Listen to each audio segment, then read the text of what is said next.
basis for everything I've tried to do these past 8 years. But back in the 1960s, when I began, it seemed to me that we'd begun reversing the order of things. That through more and more rules and regulations and confiscatory taxes, the government was taking more of our money, more of our options, and more of our freedom. I went into politics in part to put up my hand and say, stop.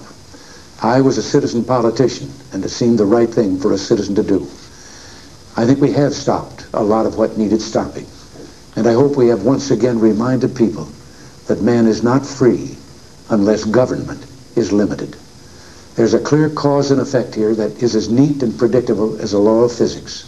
As government expands, liberty contracts. Nothing is less free than pure communism, and yet we have the past few years forged a satisfying new closeness with the Soviet Union. I've been asked if this isn't a gamble, and my answer is no, because we're basing our actions not on words, but deeds. The détente of the 1970s was based not on actions, but promises. They promised to treat their own people and the people of the world better, but the Gulag was still the Gulag, and the state was still expansionist, and they still waged proxy wars in Africa, Asia, and Latin America. Well, this time, so far, it's different. President Gorbachev has brought about some internal democratic reforms and begun the withdrawal from Afghanistan. He has also freed prisoners whose names I've given him every time we've met. But life has a way of reminding you of big things through small incidents. Once during the heady days of the Moscow summit, Nancy and I decided to break off from the entourage one afternoon to visit the shops on Arbat Street. That's a little street just off Moscow's main shopping area. Even though our visit was a surprise, every Russian there immediately recognized us and called out our names and reached for our hands. We were just about swept away by the warmth. You could almost feel the possibilities in all that joy. But within seconds, a KGB detail pushed their way toward us and began pushing and shoving the people in the crowd. It was an interesting moment. It reminded me that while the man on the street in the Soviet Union yearns for peace, the government is communist, and those who run it are communists. And that means we and they view such issues as freedom and human rights very differently. We must keep up our guard, but we must also continue to work together to lessen and eliminate tension and mistrust. My view is that President Gorbachev is different from previous Soviet leaders. I think he knows some of the things wrong with his society and is trying to fix them. We wish him well, and we'll continue to work to make sure that the Soviet Union that eventually emerges from this process is a less threatening one. What it all boils down to is this. I want the new closeness to continue, and it will, as long as we make it clear that we will continue to act in a certain way as long as they continue to act in a helpful manner. If and when they don't, at first pull your punches. If they persist, pull the plug. It's still trust, but verify. It's still play, but cut the cards. It's still watch closely, and don't be afraid to see what you see. I've been asked if I have any regrets. Well, I do. The deficit is one. I've been talking a great deal about that lately, but tonight isn't for arguments, and I'm going to hold my tongue.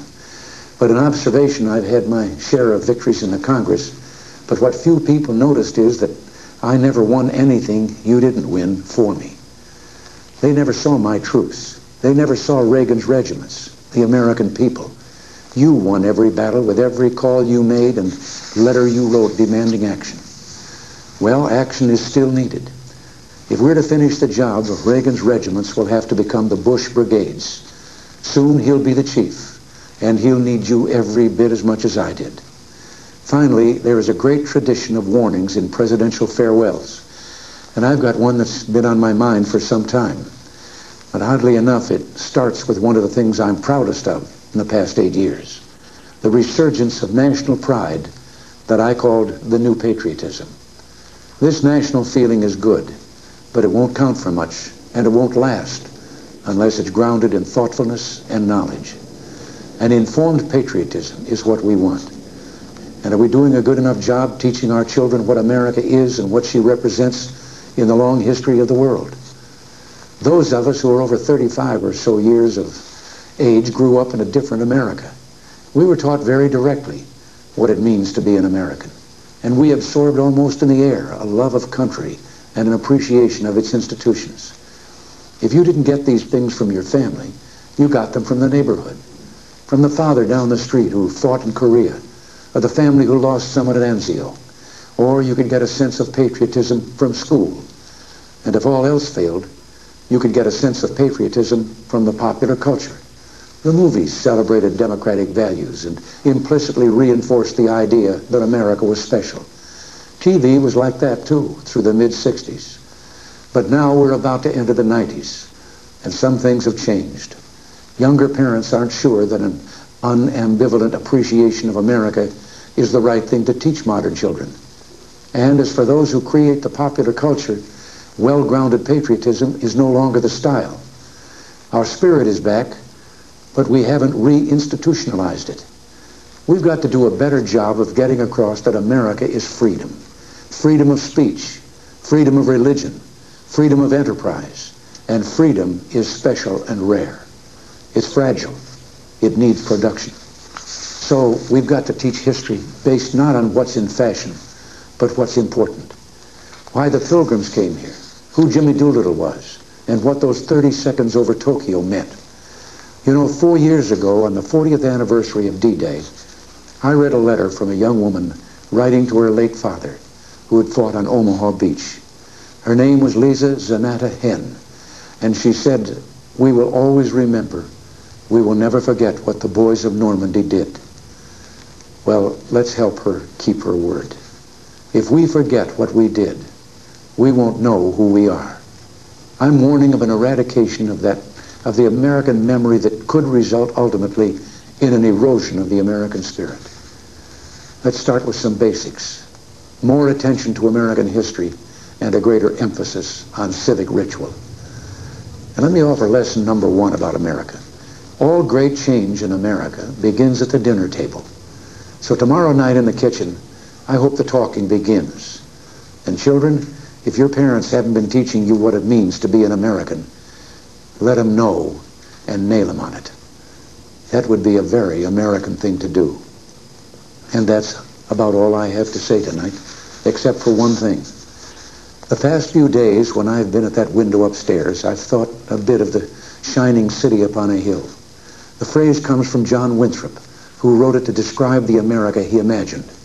What he imagined was important because he was an early pilgrim, an early freedom man. He journeyed here on what today we'd call a little wooden boat.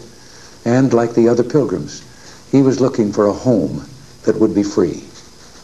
I've spoken of the shining city all my political life, but I don't know if I ever quite communicated what I saw when I said it.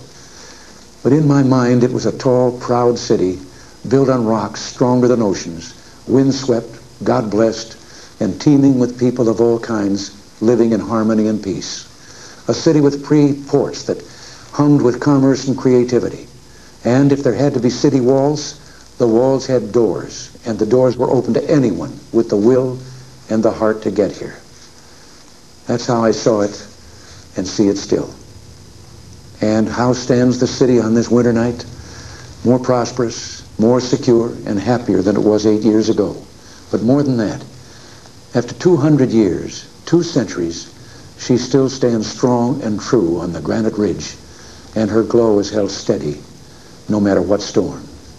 And she's still a beacon, still a magnet for all who must have freedom, for all the pilgrims from all the lost places who are hurtling through the darkness toward home. We've done our part, and as I walk off into the city streets, a final word to the men and women of the Reagan Revolution, the men and women across America who for 8 years did the work that brought America back. My friends, we did it. We weren't just marking time. We made a difference. We made the city stronger.